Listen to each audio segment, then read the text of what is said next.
My twin sister was dead. When she died, she was 3 months pregnant. I touched her cold face. Go in peace, sis. I will get justice for you.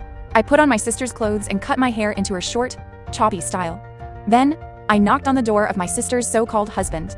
The moment the door opened, Hank Miller and his 70-year-old mother charged at me, shoving and cursing. You've got some nerve. You dare run away after getting beaten senseless? Wash these dirty clothes. If you don't finish, you won't eat tonight. You and that pathetic bastard in your belly will starve. The moment I stepped inside, they pushed me toward 3 large plastic bins overflowing with clothes, new and old, various colors and styles. This Hank was a notorious single man in the village. He and his mother made a living collecting junk and scrap metal. It took him until age 40 to scrape together a large sum to buy a wife my sister. I sat down on a wobbly stool in silence. They returned to the inner room and reclaimed their bowls.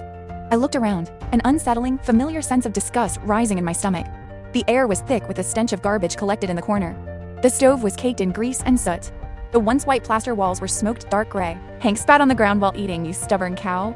Took a beating like that and still act like nothing happened. We paid a high price for an educated woman, hoping to improve the Miller bloodline. And you let another man sow the seed.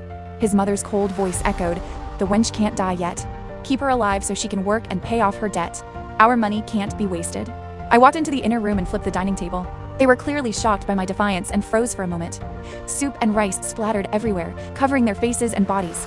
Hank dropped his chopsticks and lunged to punch me. His mother cursed, pulling a pair of scissors from a basket. I pulled out a piece of paper and threw it in Hank's face. Paternity test results. The child is yours. He grabbed the paper and squinted at it under the dim light. His mother rushed over. She couldn't read, but she kept asking, is it really yours? The Millers have an heir? He shook the paper wildly. It's mine. It's really mine. We have an heir. The two of them embraced, ecstatic.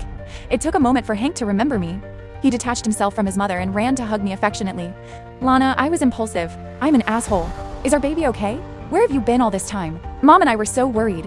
His foul, stale breath, mixed with cigarette smoke and alcohol, hit my face. My stomach churned and I shoved him away. He assumed I was angry. He kept smiling. Oh, it's that idiot doctor's fault. He said I had weak sperm and would have trouble conceiving. Damn it, I knew there was nothing wrong with me.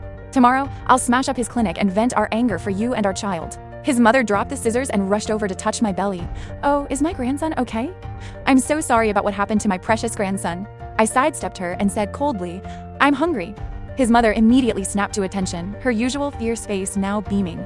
Here, Mom will get you some food. I frowned at the sight of the greasy pot. I want to eat at the restaurant at the end of the village. I recounted how, when my sister first arrived, Hank had bought her food from that restaurant, and it tasted good.